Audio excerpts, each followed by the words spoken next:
This is A to Z with Mark Zinno, part of Locked On Sports Atlanta, and it starts now.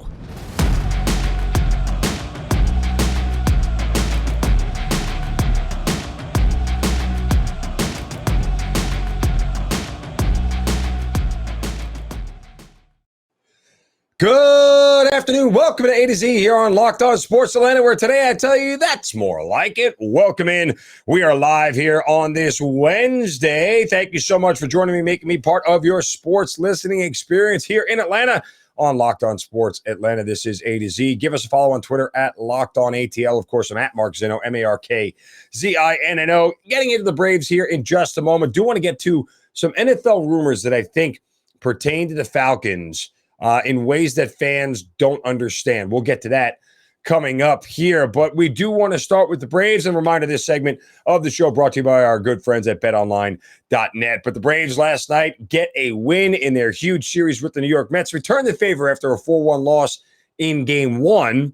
They take Game 2 4-1 as well, and it was two big home runs from Matt Olson and Travis d'Arnaud. No, I'm sorry, and Adam Duvall, rather. d'Arnaud was on base. That gave the Braves the 4-1 win. And it was the kind of game that after the first game of this series, you felt like, okay, that's the kind of game that you're going to have to win in the playoffs. That's the kind of game you're going to have to show me that you can win. And they returned the favor. They won a close game. Spencer Strider was not great. He certainly was effective. He struck out 8 batters in 4 2/3. I mean, folks, objectively, that's 16 outs and half of them were strikeouts. The kid's phenomenal. Like, he really is phenomenal. Now, he needs to learn to be a little bit more economical. I think that is a big part of his maturation process because he threw 103 pitches through 4 2/3. Now, you're going to throw more pitches when you strike guys out. And on the flip side, look, David Peterson went 5 1/3. So we got 2 more outs, and he threw 105 pitches. And you know, that's just kind of what happens. So Spencer Strider continuing to be all the rage, and he should be. But it was really timely hitting last night that sort of got the Braves where they needed to be. A huge home run from Matt Olson in the 6th inning, and it was kind of like, Freddie who? Freddie who? You know, that was sort of a little bit of the feeling there when Olson hit that home run. At least it was for me. You know, when I threw that out there on Twitter, and I was sort of just poking the bear a little bit in that moment. But I genuinely felt like that's one of those, hey, you have arrived kind of moments for Matt Olson. It was a big home run in a big series against a great team that you needed to get. And again, the Braves escape.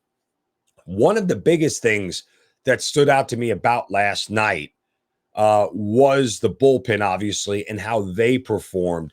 And again, a lot of this, we talked about this a little bit yesterday about the decisions who Brian Snitker decides to go to in certain spots, in high leverage spots and things of that nature. And I want to dissect that a little bit more. But first, a word from my friends on BetOnline.net, your number one source for all of your betting needs and sports information. Find all the latest sports developments, league reviews, and news, including Major League Baseball news. BetOnline is your continued source for all of your sports wagering information, including live betting, esports, and scores. And BetOnline.net remains the best spot for all of your sports scores, podcasts, and news this season. BetOnline.net, the fastest, easiest way to check in on all your favorite sports and events, including MMA, boxing, and golf. By the way, the Open coming up this weekend. Get on BetOnline.net to follow.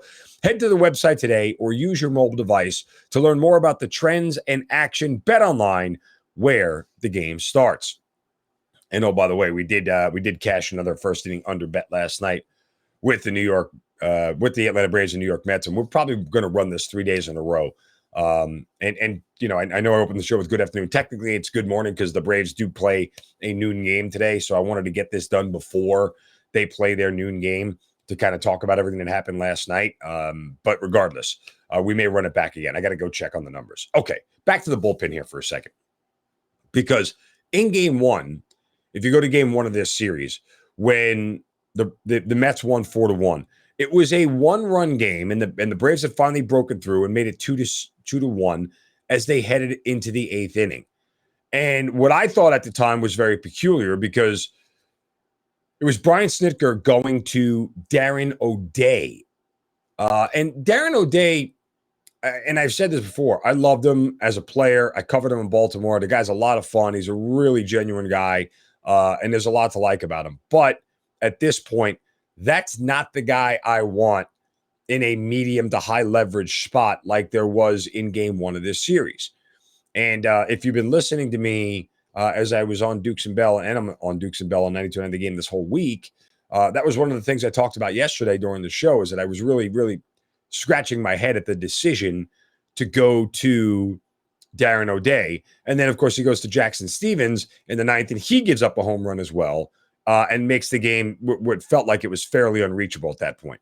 Now, in this game, and maybe it was because the Braves were trailing 2-1 as opposed to leading 2-1. I mean, you really have to ask Snit these specific questions. And obviously, I'm not at the post-game press conference, so I can't do it. But, you know, now he's got a 2-1 lead heading into the seventh, and it's a lot different. You know, I mean, first of all, he goes to Tyler Matzik in a high leverage spot in the fifth inning after a triple from Francisco Lindor had given them a 1-0 lead. That's more the guy you feel like should be there based off of his performance from last postseason, based off of how much trust he has, based off of what he's done this year. Matzik feels like the guy you want in that spot. And so he cleans up the rest of the fifth and gets all the way through the sixth. And then the Braves score 2 more runs and make it a 2-1 lead. Right. And then he goes to Colin McHugh. And Colin McHugh, another high leverage guy that they brought here this offseason to pitch in these spots, to pitch in these moments. And he goes 2 full innings, shuts it down. Then it's 4-1, and Minter comes in and gets a save. But it's those sort of moves that change the scope of the game.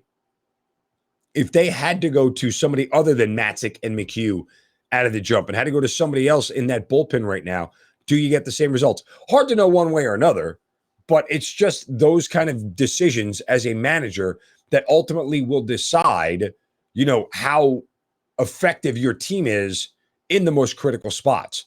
I have often, prior to the World Series winning situation with the Braves, I was often critical of Brian Snitker's handling of the bullpen.